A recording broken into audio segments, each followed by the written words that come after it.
Damascus steel. The real kind, with the flowing water pattern in the metal and the edge that held after a week's hard riding, hadn't been produced for general trade in 40 years.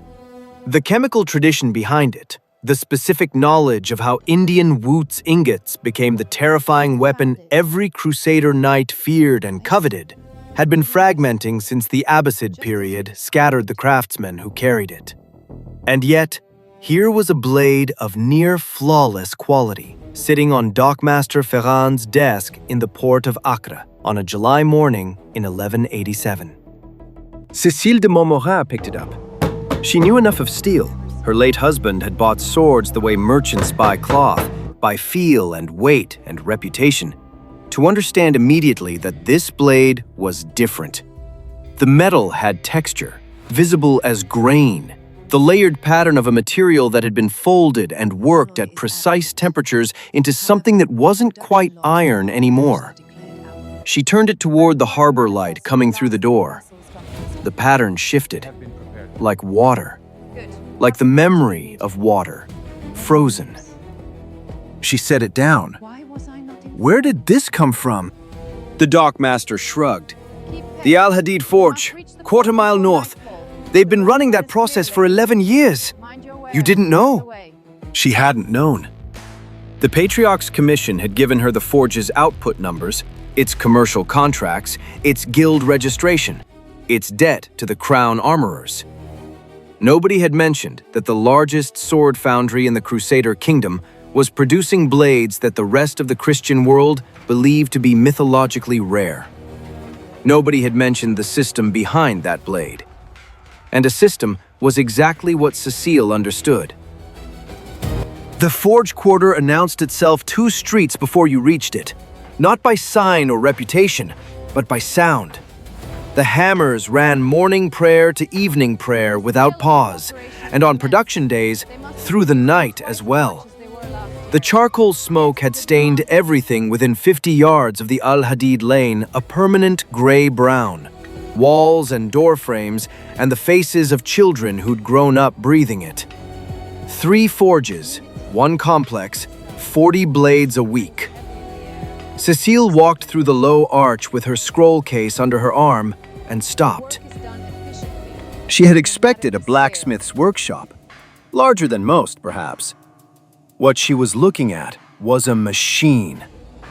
The input chain alone ran from the harbor to the far wall. The Wootz ingots from the warehouse, heavy cake-shaped lumps of Indian origin that arrived by sea and were sorted in the cool stone building by the eastern wharf. From there to the forge's receiving room, where a Syrian Christian named Maryam, Tariq's older sister, a woman who moved among the iron racks with the authority of someone who had forgotten more about raw materials than most men ever learned, selected each batch with a brisk certainty that allowed no questions. From Maryam's rack to the breaking table, where ingots were fractured with a cold chisel to check their internal grain. From the breaking table to the fire. And from the fire outward, folding, drawing, shaping, grinding, polishing. A process that touched at least 8 distinct skilled workers before the finished blade left the forge. Not 1 person, 8.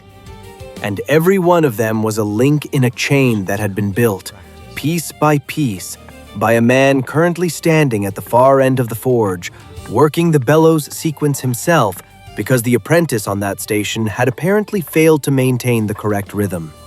Dahoud al-Khalil, Dennis the Iron Man in the guild's Latin records, and nobody in this building used that name, was 54 years old, thick-set, with forearms that looked like they'd been built from the same iron he worked.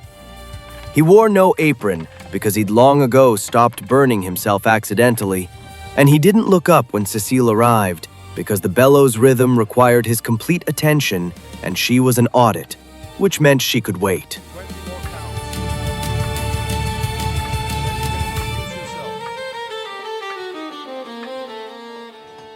She counted. At 20, he stepped back and released the lever to the apprentice.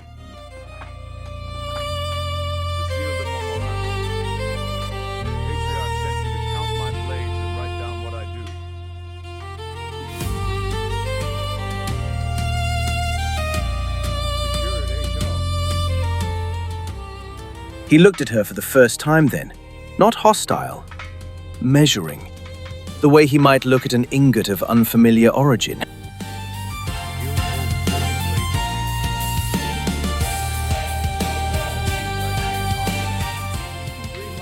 She didn't argue. She was there to observe.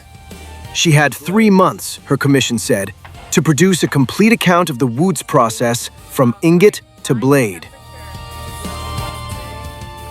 So she began to observe. And on the first day, the observation was extraordinary. The system's view she'd hoped for, each step clarifying the one before it, the supply chain coming alive as a living machine with Dawood at its center. She documented the ingot processing, the charcoal quality controls, the hammer sequence on the initial draw. She counted strokes.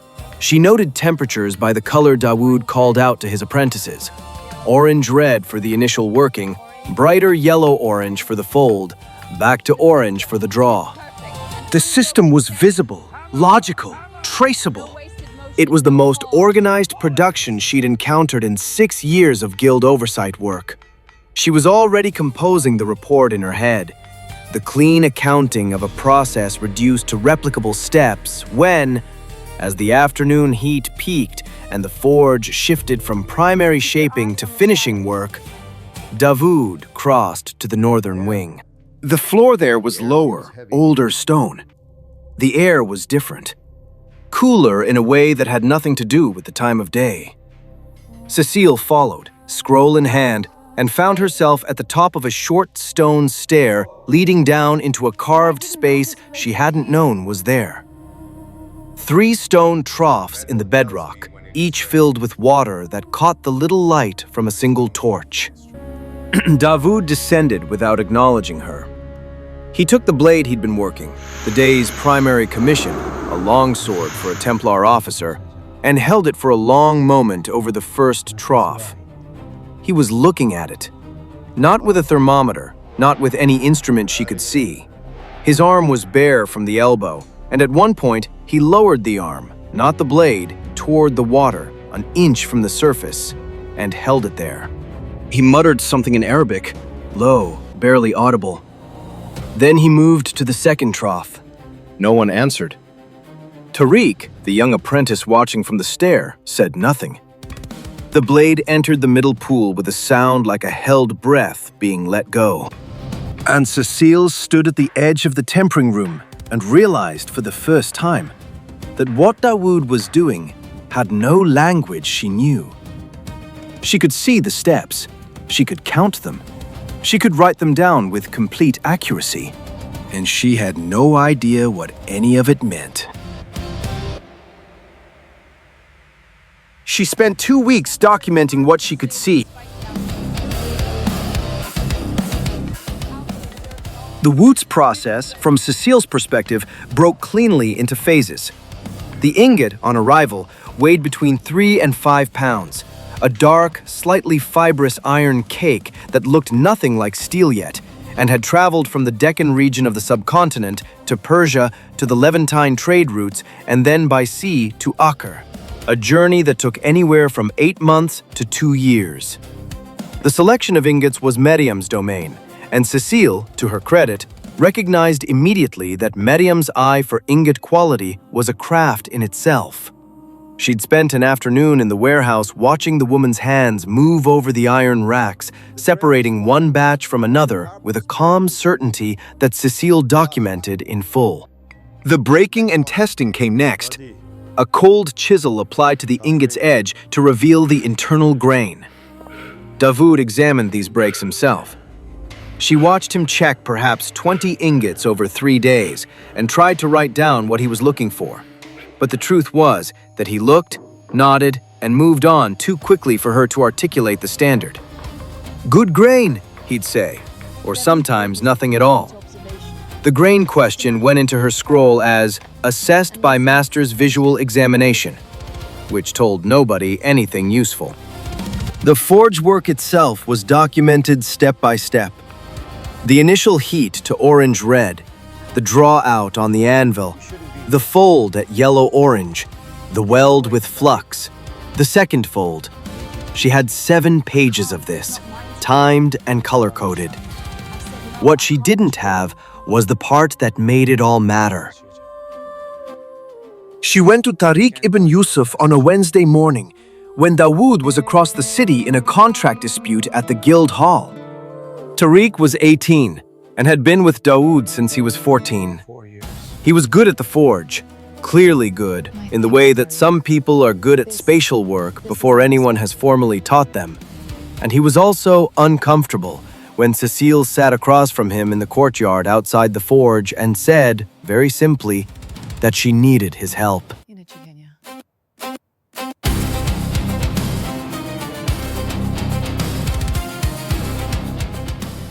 A long pause. Then he went inside and came back with a folded piece of paper. His own notes, written over 4 years of watching and learning. He set it on the table between them. She read through it. The hammer sequences, accurate, detailed, matched her own observations exactly. The temperature color calls, precise. The fold count, the flux application, the grinding stages. 4 years of careful watching in 12 pages of tidy Arabic script that she read slowly, tracing the letters she'd taught herself out of commercial necessity. And then, at the tempering sequence, the notes changed. Every other section was complete. This one had the steps listed. First trough, second trough, cooling period, third trough if required. But at each step, where the timing and temperature criteria should have been, there was a single Arabic word. Hukm, judgment. Not hold for 30 counts. Not surface must show this color. Just judgment. Step 1, judgment of temperature. Step 2, judgment of duration. Third trough, judgment of requirement. He's never given me more than that word. 4 years.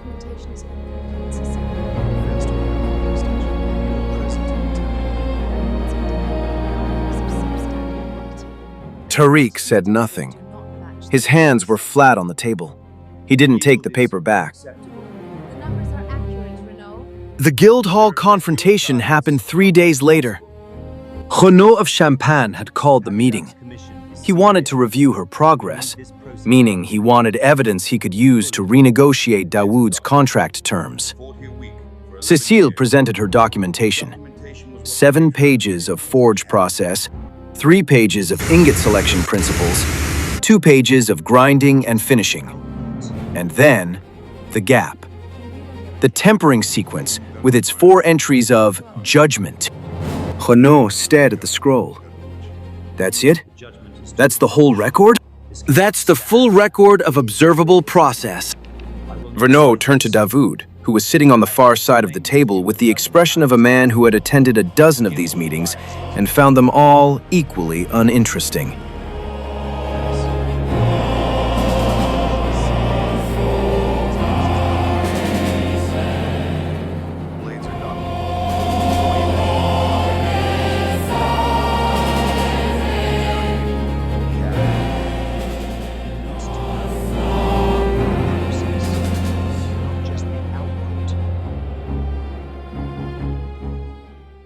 Dawood turned to look at Cecile then, not at Renaud, at her.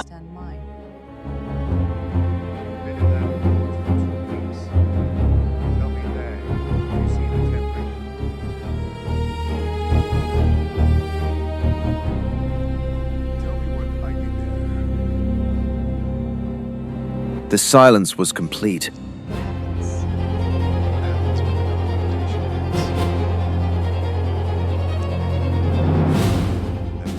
She didn't answer, because she didn't know.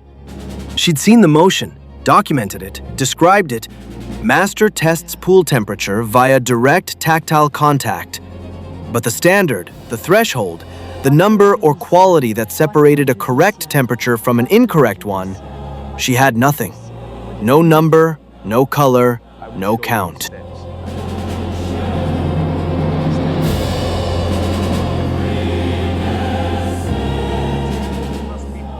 Renaud started to speak. Dawood didn't let him.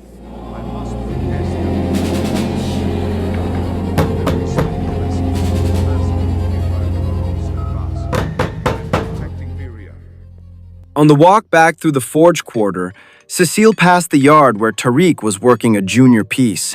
A hunting knife, unglamorous, good practice. He was at the bellows. She stopped. He had a point, Dawood. She could see that clearly now. And she also had a patriarch's mandate, a kingdom that was running short of soldiers and shorter of time, and a forge process that lived in one man's forearms and would die there if he chose to let it. Both of those things were true at the same time. That evening, she learned that Dawood had stayed late in the tempering room with Tariq. Teaching, finally. The first session, Tariq told her 2 days later, where the word judgment had been replaced with something a person could actually use. A start, a beginning that was 11 years overdue. She went to sleep that night feeling something she didn't have a name for. Not quite relief, closer to the particular dread of something already in motion that cannot now be stopped. The Jerusalem delegation arrived in the second week of August. 3 men, travel-worn and hard-eyed, with a commission marked with the patriarch's seal and a number at the bottom that made Renaud read it twice. 60 blades in 30 days, longswords, battle weight, to be delivered south to the garrison at Kerak. The kingdom was consolidating its defensive positions. Everyone in the room understood what that meant without anyone saying it. Dawood looked at the commission for a long time. Then he looked at Cecile.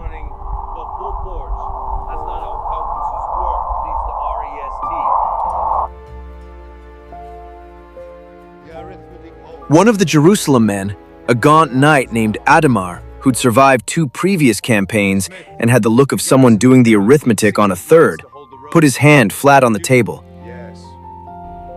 I can produce 40 good ones, and 20 you should NOT trust in a confrontation. Produce 40 good ones and 20 to conceal this.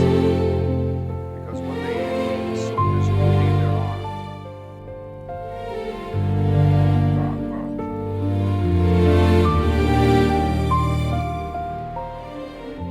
The silence that followed was specific, not uncomfortable, weighted. The silence of a craftsman being asked to choose between the integrity of the work and the need of the kingdom it served. Dawood produced 54 blades in 28 days, not 60, but the 54 were correct. Quench temperatures are fluctuating. Cecile spent those same 28 days in the forge every working hour, documenting the accelerated process, watching the night shifts, building a record she was increasingly certain was accurate in every detail that didn't matter, and missing every detail that did. The word judgment appeared 51 times in her expanded notes. She had stopped being embarrassed by it. Tariq worked beside her in the evenings, when the main forge was cooling, and the finishing work continued under lamplight. He'd begun showing her things. Not the tempering sequence, which Dawood had started teaching him, and which Tariq now protected with the same instinct Dawood had shown Cecile, the reflex of the craft protecting itself. But the grain reading, the ingot breaks, the way a Wootz ingot's interior surface, when you fractured it cold, revealed a faint banding that told you how the carbide had crystallized during the original Indian smelting. Centuries of Indian smith tradition, encoded in metal that had traveled 8,000 miles to end up here. She could read the grain now. Not perfectly, she'd need years for perfect, but she could distinguish a good batch from a bad one. Miriam tested her one afternoon in the warehouse, holding up fractured pieces and saying nothing, waiting. She got 4 of 5 right. Mariam said, "The Khorasani batches make the finest blades, not because the tempering is different, because the carbide structure is finer from the start. The process is the same. The material sings at a higher register." She'd written that down, and for the first time since she'd arrived in Acre, she wrote it down not to report it, but to keep it.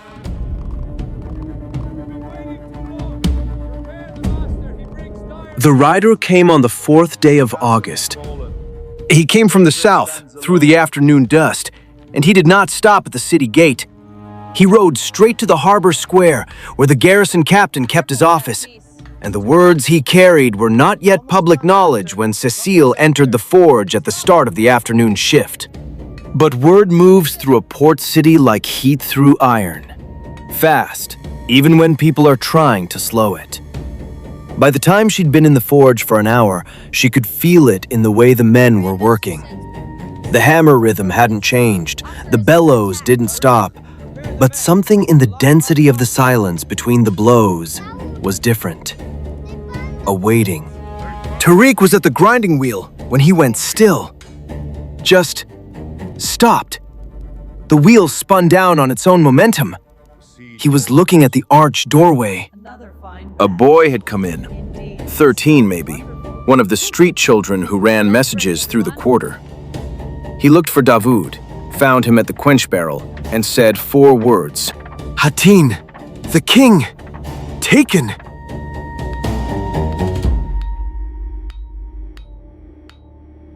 The forge went quiet. Not the managed quiet between operations. Not the brief silence of a temperature check. The hammer stopped.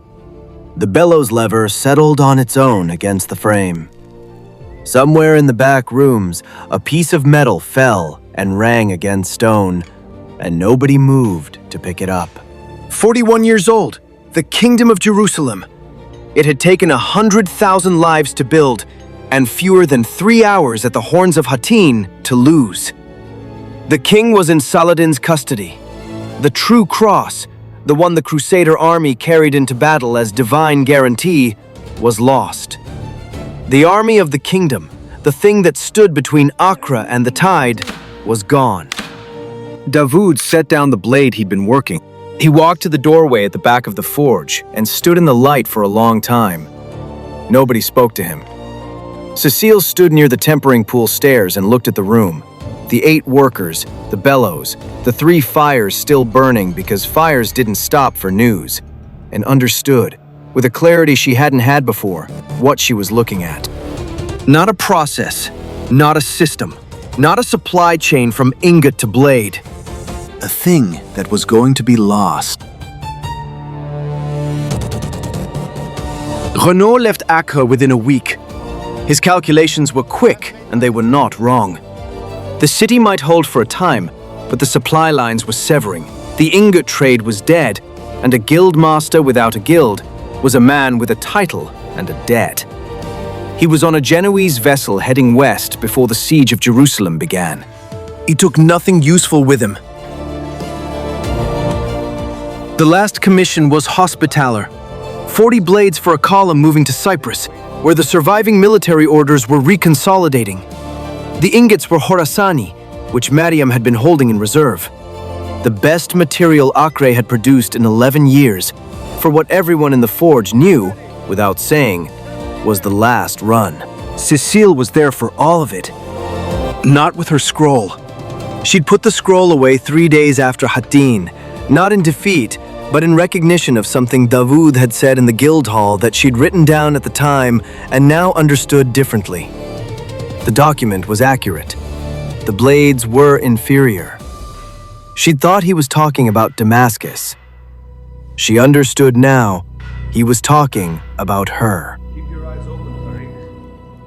The tempering pool on the last evening of the commission was lit by 2 torches and a shaft of late daylight through a high slit in the stone. Davoud brought the blade down the stairs himself. Tariq was behind him. Cecile stood at the far wall with her back against the stone and her arms at her sides, watching, doing nothing else at all. Dawood lowered his bare forearm toward the first pool. She watched the motion. The arm descended slowly, stopped an inch from the surface, held. A long count. The scar tissue along the inner forearm, pale against his darker skin, years of this exact test, hundreds of temperature readings accumulated in the nerve endings of a single arm, processed something invisible, unmeasurable, final. He murmured the Arabic word she'd been hearing for 2 months. Not a prayer, a notation to himself, a data point in the private vocabulary of a man who had made himself into an instrument. He stepped back and looked at Tariq. Your arm. Tariq stepped forward. He'd done this before. Twice in the past 2 weeks, Dawood had let him test.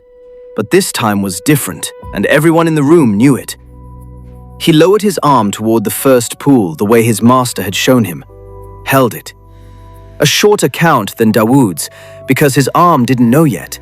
But the posture was right. The attention was complete. First pool is ready. Second, I'm not sure of. You'll be sure of it by the 100th blade. Test the second. Cecile watched Tariq move to the second trough. She watched his arm go down. She watched the count.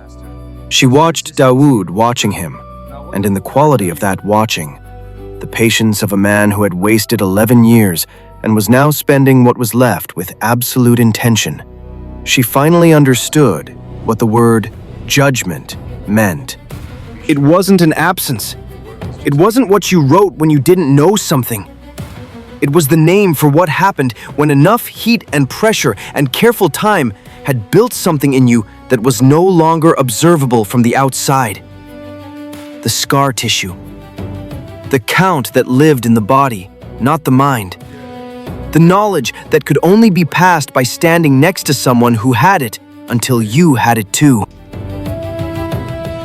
The blade came out of the second pool on Tariq's count.